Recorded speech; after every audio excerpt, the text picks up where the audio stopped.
Welcome to Learning English from the Voice of America. I'm Katie Weaver. Today, we have reports from Mario Ritter, Susan Shand, and Brian Lynn. And we close the show with part 3 of Edgar Allan Poe's story, William Wilson. But first, federal officials in the United States reportedly are investigating child sexual abuse inside the Roman Catholic Church.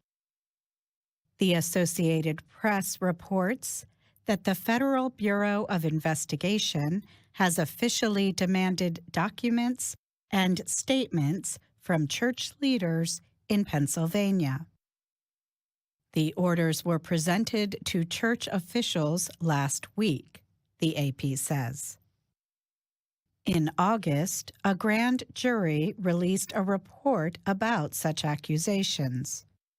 The report accused 301 priests in Pennsylvania of sexually abusing more than 1,000 children over 70 years. It also said that high-level church officials hid the activities to protect the accused.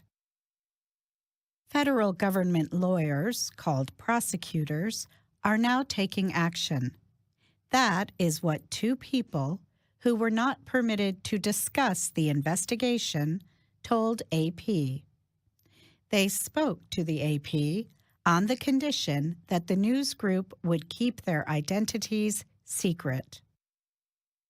Marcy Hamilton is a University of Pennsylvania professor and leader of Child USA, a nonprofit research group for child abuse prevention. She said such action would be important. The federal government has so far been utterly silent on the Catholic cases, she added. U.S. Attorney William McSwain of Philadelphia released the orders for the documents and statements by Catholic officials. He said he wants to know if officials such as priests, bishops, seminarians, or other Catholic leaders carried out any federal crimes. Such crimes could include taking children across state lines for illegal purposes, sending sexual images or messages electronically, or ordering anyone not to contact police. McSwain also said he wants to know if Catholic officials moved suspected abusers to other areas or used money or other possessions as part of such wrongdoing. The order seeks private church records. The AP's unidentified individuals said government lawyers are also seeking records on the local church's organization and finances. Details of where clergy worked and the treatment of priests are also being sought. The Pennsylvania grand jury report was almost 900 pages. It found that church leaders systematically hid evidence of wrongdoing. However, the report said only 2 priests could be charged because of time limits on legal action for such crimes. Many accused priests had already died.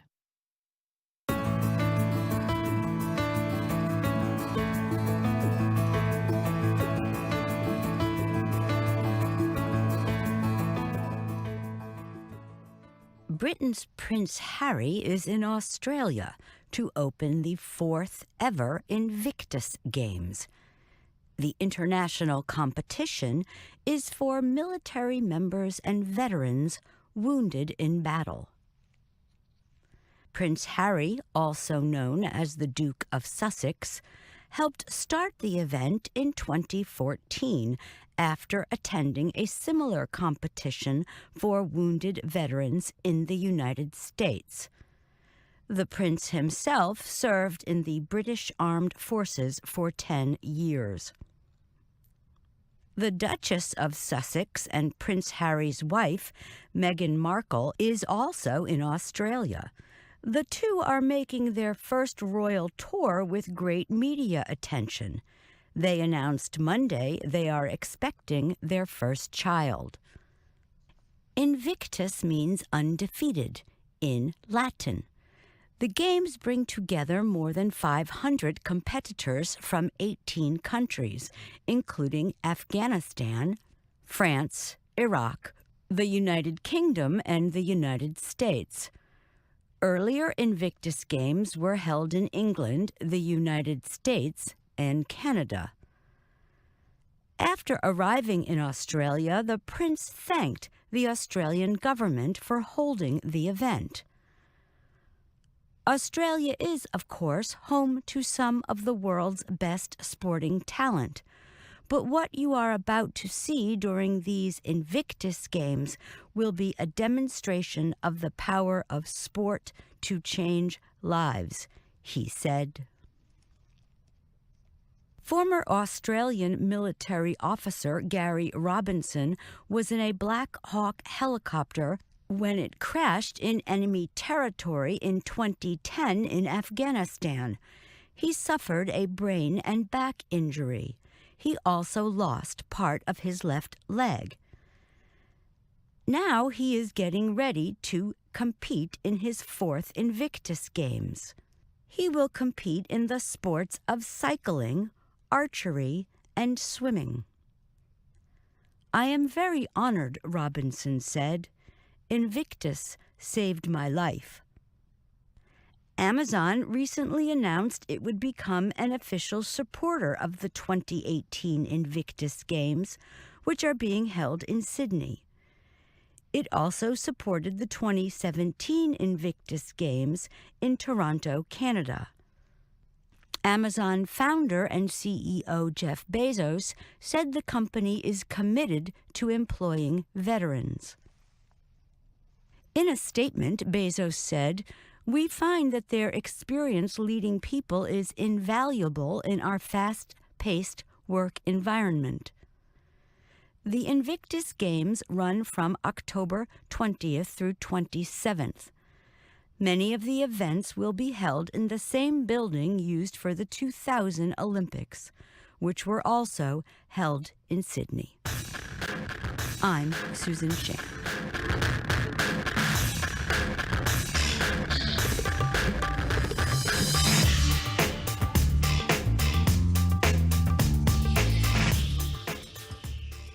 In Japan, very small automobiles traditionally were meant for families seeking a low-cost form of transportation.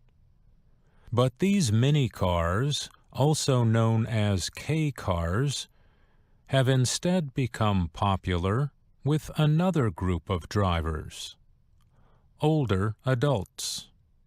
Car makers have hoped that by adding high-technology equipment, young people could be persuaded to buy mini-cars. Yet the number of Japanese drivers under age 30 has fallen by nearly 40% since 2001. Mini-cars are not costly. Prices start at about $7,500, and ownership taxes are low. For those reasons, the cars have gained a loyal following among Japan's growing number of elderly. Many of them very often earn about the same amount of money from one year to the next. 1 out of every 3 passenger cars sold in Japan is a mini-car. Some industry experts are predicting that automated cars, taxis, and buses will keep older people active later in life.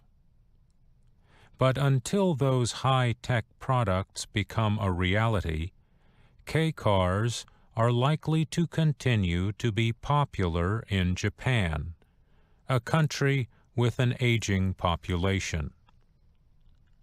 The Reuters news agency recently spoke with Hideaki Takaishi, a safety engineer at Honda. He said that one safety device uses sensors to observe a vehicle's surroundings and identify whether the driver has pressed the wrong pedal.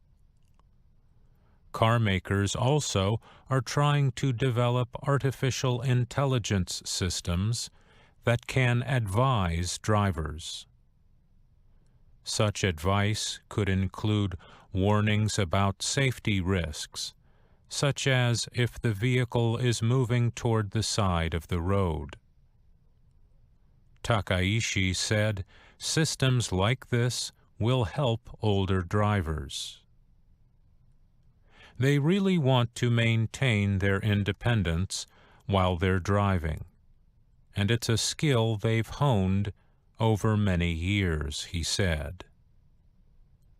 In Japan, the number of people aged 60 and older with a driver's permit is growing faster than in other developed countries.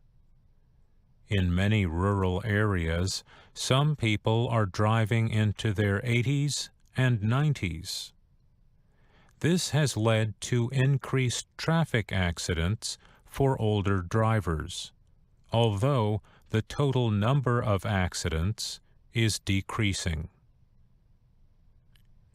Last year, the elderly were involved in 55% of Japan's traffic accidents.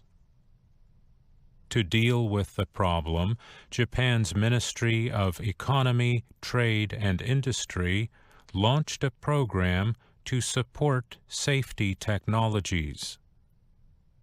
The program provides a logo that manufacturers can use to identify cars with the new safety aids. People buying such cars can save on accident insurance.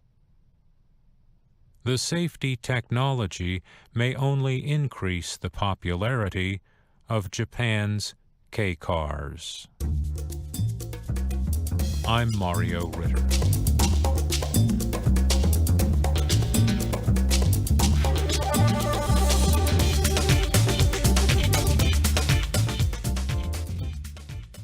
A group of 6 women decided to climb Africa's highest mountain in an effort to bring public attention to a physical condition they share.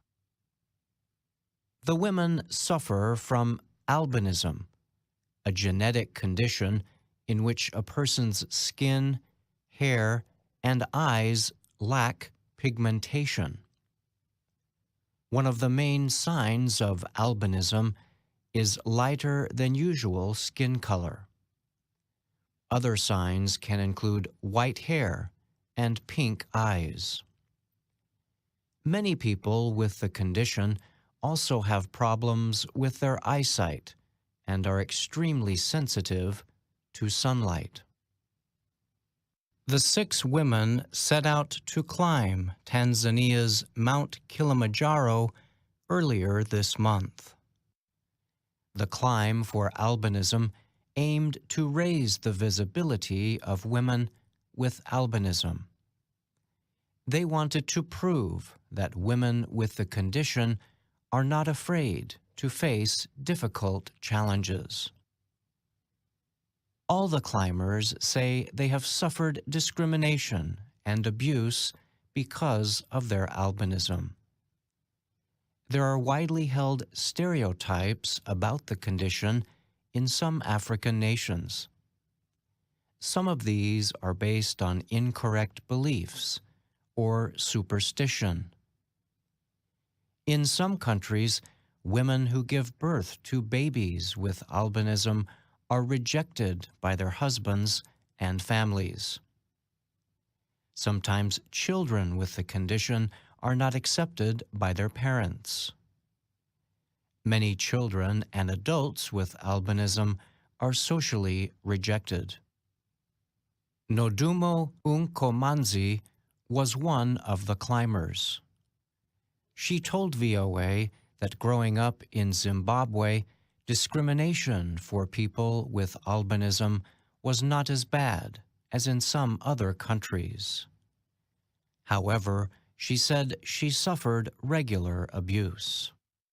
I was very much made fun of at school. I was harassed typically in public and just walking across the street. Even with these problems, Unkomanzi graduated from Yale University in the United States and now works in education. Mount Kilimanjaro is 5,895 meters high and is a difficult climb for anyone. But reaching the top can be even more difficult for people with albinism. Unkomanzi said she never faced extreme physical conditions like those she experienced during her climb of Kilimanjaro. They included having to deal with intense sunlight and having problems seeing along the way, Unkomanzi said. Another climber was Mariamu Stafford. She said she faced major problems throughout her life because of albinism. In one incident, she was attacked in her home by a group of men who cut off both her arms. Now, Stafford runs her own business in Tanzania. She said one problem she sees is that discussions of albinism in the media often deal with victimhood and pity. She hopes things like the climb for albinism can help change incorrect images of people with the condition. And we wanted to show that we are more capable of accomplishing and succeeding in challenges that go far beyond the stereotypes that we are usually attached to. 4 of the climbers reached a camp at 4,700 meters before deciding to stop on medical advice. The other 2, Unkomanzi and her Kenyan teammate, Jane Waitera, continued the climb. But Waitera had to stop 20 meters short of the top because of a knee injury.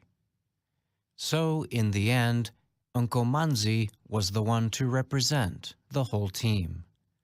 She reached the top of Mount Kilimanjaro on October 7th. I'm Brian Lynn.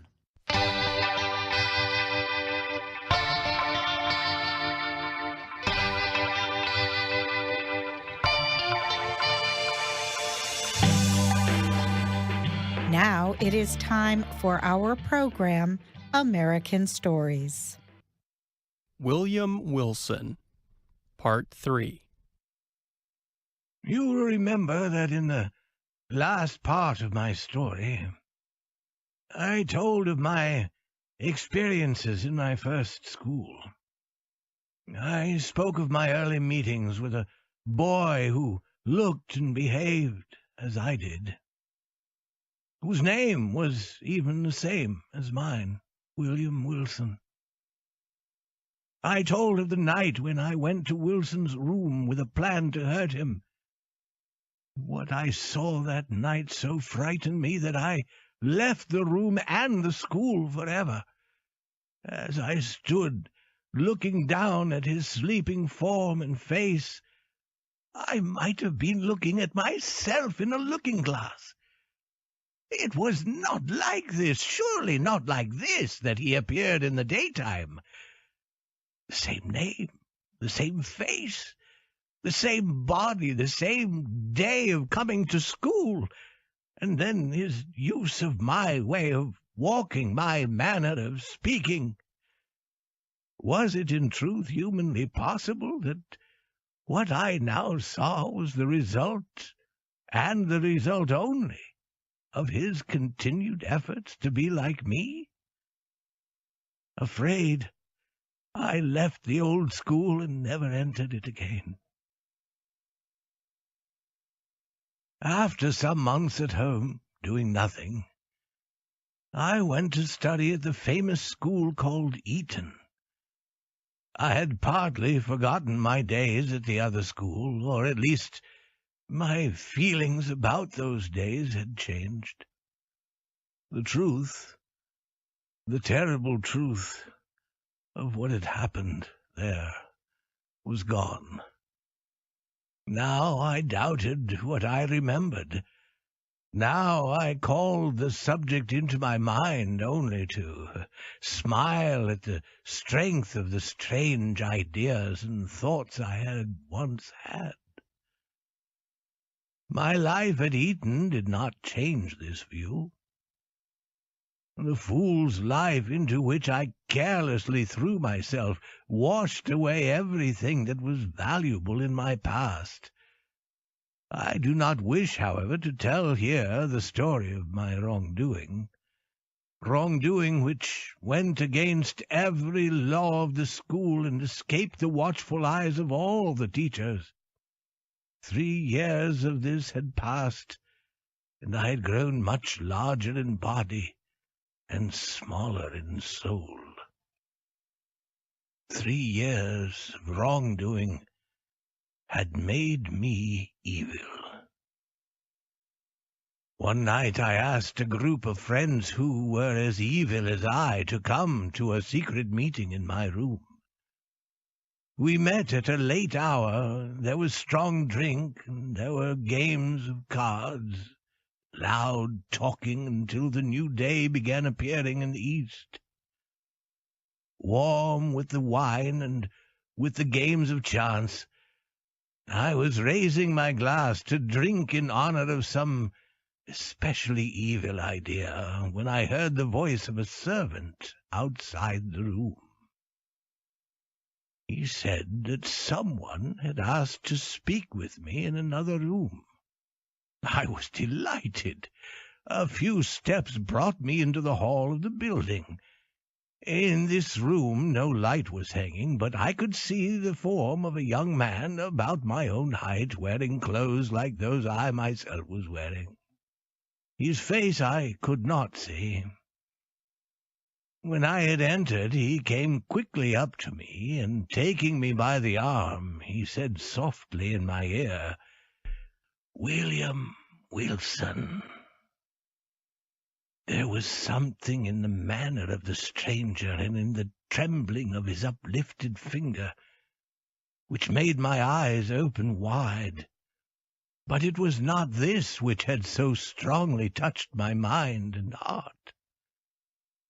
It was the sound of those 2 simple, well-known words, William Wilson, which reached into my soul. Before I could think again and speak, he was gone. For some weeks I thought about this happening. Who and what was this Wilson? Where did he come from? And what were his purposes? I learned that for family reasons he had suddenly left the other school on the afternoon of the day I myself had left it. But in a short time I stopped thinking about the subject. I gave all my thoughts to plans for study at Oxford University. There I soon went. My father and mother sent me enough money to live like the sons of the richest families in England. Now my nature showed itself with double force. I threw aside all honor. Among those who spent too much money, I spent more, and I added new forms of wrongdoing to the older ones already well known at the university. And I fell still lower. Although it may not be easily believed, it is a fact that I forgot my position as a gentleman. I learned and used all the evil ways of those men who live by playing cards. Like such skilled gamblers, I played to make money. My friends trusted me, however. To them, I was the laughing but honorable William Wilson, who freely gave gifts to anyone and everyone who was young and who had some strange ideas, but who never did anything really bad. For 2 years I was successful in this way.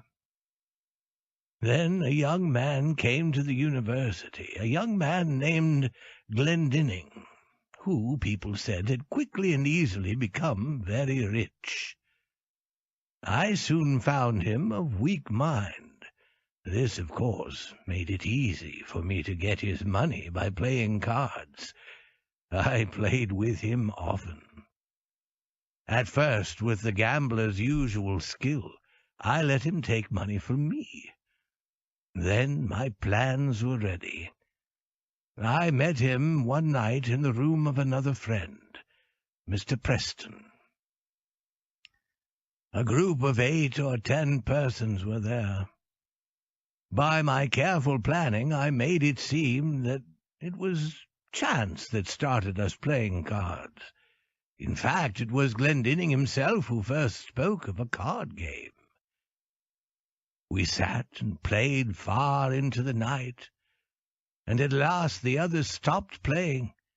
Glendinning and I played by ourselves while the others watched.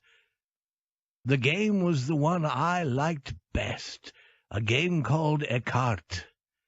Glendinning played with a wild nervousness that I could not understand, though it was caused partly, I thought, by all the wine he had been drinking. In a very short time he had lost a great amount of money to me.